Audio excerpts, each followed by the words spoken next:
Hello అండి అందరికీ. ఈరోజు మనం చర్చించుకునే టాపిక్ ఏంటంటే యోగ చతుష్టయం.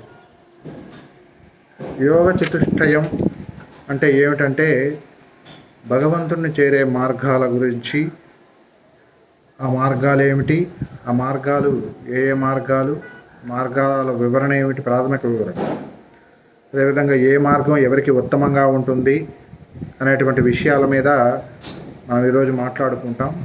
ప్రధానంగా భగవంతుడిని చేరేటువంటి మార్గాలు రెండు: నివృత్తి, ప్రవృత్తి. ఇవి కాక అదనంగా మనకున్నటువంటి 4 మార్గాలు ఉన్నాయి అన్నమాట. ఆ 4 మార్గాలు ఏమిటంటే భక్తి యోగం, జ్ఞానయోగం, కర్మయోగం, అలాగే రాజయోగం. ఈ 4 యోగాలు ఉన్నాయి.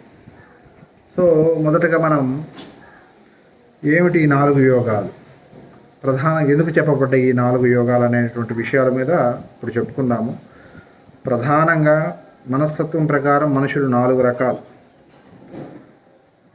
మేధావి, భావుకుడు, ధ్యాత, కర్మిష్టి. సో మేధావి అంటే సహజంగా జ్ఞానం పట్ల అవగాహన ఉన్నటువంటి వాడు, ఆలోచిస్తూ మాట్లాడేటువంటి వాడు. భావకుడు అంటే కొంచెం భావావేశం కలిగినటువంటి వాడు అని వస్తుంది ఇక్కడ. ధ్యాత అంటే ధ్యానం పట్ల గురి కలిగిన వాడు. అలాగే రాజయోగం, కర్మిష్టి అని చెప్పుకున్నాను. కర్మిష్టి అంటే సహజంగా కర్మ చేయట యందు అతనికి తీవ్రమైనటువంటి ఆకాంక్ష, పని చేయటంలో అత్యంత శ్రద్ధ కలిగిన వాడు అనే ఉద్దేశం వస్తుంది. సో భావావేశకులకు జ్ఞానయోగం ఉత్తమంగా ఉంటుంది. మేధావికి, భావావేశకులకి భక్తి యోగం ఉత్తమంగా ఉంటుంది. అలాగే మేధావికి జ్ఞానయోగం ఉత్తమంగా ఉంటుంది. కర్మ చేసేవాడికి కర్మయోగం, ధ్యానశీలులకు ధ్యానయోగం గొప్పగా ఉంటుంది. ఇప్పుడు మనం ప్రధానంగా ఫస్ట్ భక్తి యోగం గురించి చెప్పుకుందాం. భక్తి యోగం మనం గుళ్ళకి వెళ్ళి దేవుణ్ణి దర్శించుకోవటం, అలాగే ఇంట్లో పండగలప్పుడు పూజలు చేయటం, లేదా భజనలు చేయటం, లేదా సంకీర్తనలు చేయటం, ఇదంతా కూడా, లేదంటే రకరకాల శ్లోకాలు చదవటం, దేవుడి గుడి ముందు విగ్రహారాధన, ఇవన్నీ కూడా ప్రాథమికంగా భక్తి యోగం కిందకు వస్తాయి అన్నమాట. సహజంగా ప్రతి ఒక్కరు అంటే పుస్తక పరిజ్ఞానం, పుస్తకాల పట్ల ఆసక్తి ఉన్నా లేకపోతే ధ్యానం కుదిరిన వ్యక్తులైనా సరే ప్రాథమికంగా పొద్దున్నే లేచి ఈ పనులన్నీ కూడా వాళ్ళు చేస్తారు కంపల్సరీగా. సో భక్తి యోగం అంటే లౌకికమైనటువంటి ఆసక్తులను భక్తి యోగంగా మార్చుకోవడంలో వీళ్ళకి సహాయం, అంటే భక్తిగా. లౌకికమైన ఆసక్తులు ఉంటాయి కొంతమందికి, ఈ వస్తువు పట్ల ఆసక్తి ఉంటుంది. అలాంటి వ్యక్తి, అలా ఆసక్తి ఉన్నవాళ్ళు ఈ భక్తి యోగాన్ని వాళ్ళకు ఉత్తమంగా తోస్తుంది. రెండవది జ్ఞానయోగం. జ్ఞానయోగం మేధావులకి జ్ఞానయోగం సహజంగా ఏంటంటే తర్కయోగం అని కూడా, తర్కశాస్త్రం అని కూడా చెప్తారు. వీళ్ళు ఏమిటంటే జ్ఞానయోగాన్ని, సహజంగా జ్ఞానయోగం ఆసక్తి ఉన్న వాళ్ళు ఎలా ఉంటారంటే సహజంగా వాళ్ళు ఆధారం లేనిది ఏది నమ్మరు. వాళ్ళకి ప్రతిదీ కూడా ఆధారం కావాలి, ఆధారపూర్వకంగా నిరూపణ అవ్వాలి. కానీ అన్ని విషయాలకి ఆధారాలు తీసుకురావడం, ఆధారపూర్వకంగా నిరూపణ చేయటం అనేది అంత సాధ్యమైన విషయం కాదు. కాబట్టి సాధ్యమైనంత వరకు వాళ్ళకి, ఇప్పుడు మన శరీరం పడుకుంటుంది, మన మనస్సు కలలుగా ఉంటుంది, కానీ కళలో కూడా మన రూపం కనపడుతుంది. కానీ మనతో పాటు చాలా రూపాలు కనపడతాయి. వాళ్ళంతా కళలో మాత్రమే ఉన్నారనుకుంటే అది భ్రమ కదా.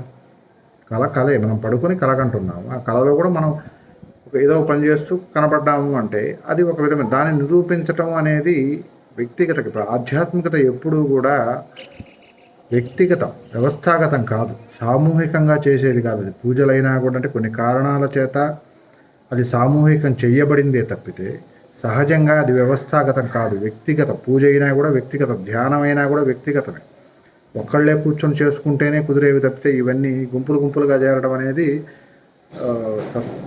సత్సంగం అంటారు. సహజంగా అందరూ కలిసి ఒక చోట కూర్చొని పారాయణ చేయటము, లేదంటే పుస్తకాలు చదవటము, ఇవన్నిటిని కూడా సత్సంగం అంటారు. అది మంచిదే అయినప్పటికీ ఒక దశ వరకు అది మంచిదే. లేదు పూజ చేయాలి, ధ్యానం చేయాలంటే నువ్వు ఒక్కడివే కూర్చొని చేసుకోవటం ఉత్తమము.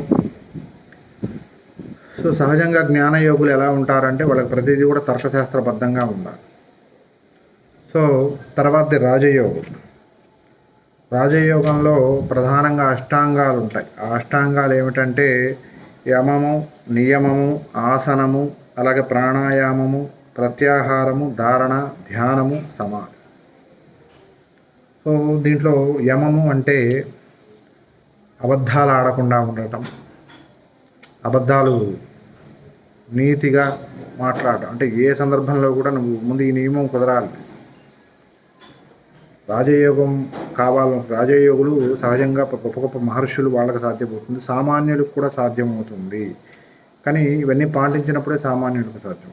దీంట్లో మొదటి నియమం యమము అంటే సత్యనిష్ట, మాట స్పష్టంగా ఉండాలి, సరైన వాక్యాలే పలకాలి. ఇది.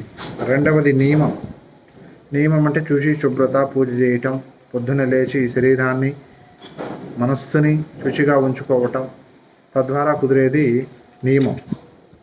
సో ఆసనం, సో మామూలుగానే కాదు, యోగా చేయాలన్నా లేకపోతే ధ్యానం చేయాలన్నా కూడా ముందు పద్మాసనం కుదరాలి.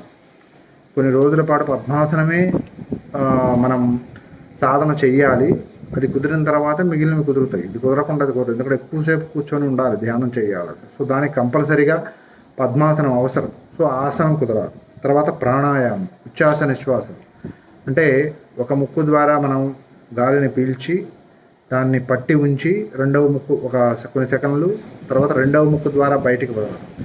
ఈ ఉచ్ఛ్వాస నిశ్వాసాలు కుదరాలి. దాని తర్వాత ప్రత్యాహారం అంటే ఒక ఇంద్రియాల మీద మనం శవాసనం వేస్తారు సహజంగా. శవాసనంలో పడుకొని మనం ఇంద్రియాల మీద దృష్టి పెట్టి అసలు ఆ అవయవాలు ఉన్నాయి అన్నది మర్చిపోవాలి. అంటే ధ్యాస, ఇప్పుడు ఒక చెయ్యి ఉందనుకోండి, ఈ చెయ్యి అనేది ఉన్నదనేది మర్చిపోవాలి.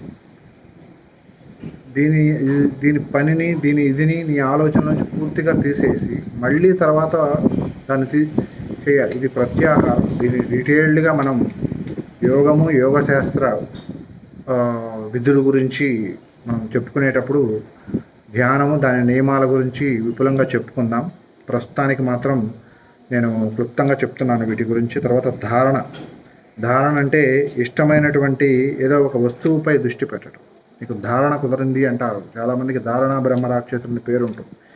అంటే ఒక విషయాన్ని పసిగట్టిన వెంటనే వాళ్ళు ఎన్నిసార్లైనా దాన్ని చెప్పగలుగుతారు, చేయగలుగుతారు. సో ఒక విషయం మీద దృష్టి పెట్టి దాన్ని మననం చేయగా, మననాత్రాయితే ఇది మంత్రం అన్నారు. మననం చేయగా అది మంత్రంగా మారుతుంది, ఆ మంత్రం సిద్ధిస్తుంది. సో మననాత్రాయితే ఇది మంత్రం. సో మననం చేయాలి అంటే మననం చేయాలి. కొన్ని వందల సార్లు, వేల సార్లు మననం చేస్తే ఒక శ్లోకం, అదే మంత్రం మనం చెప్పేది.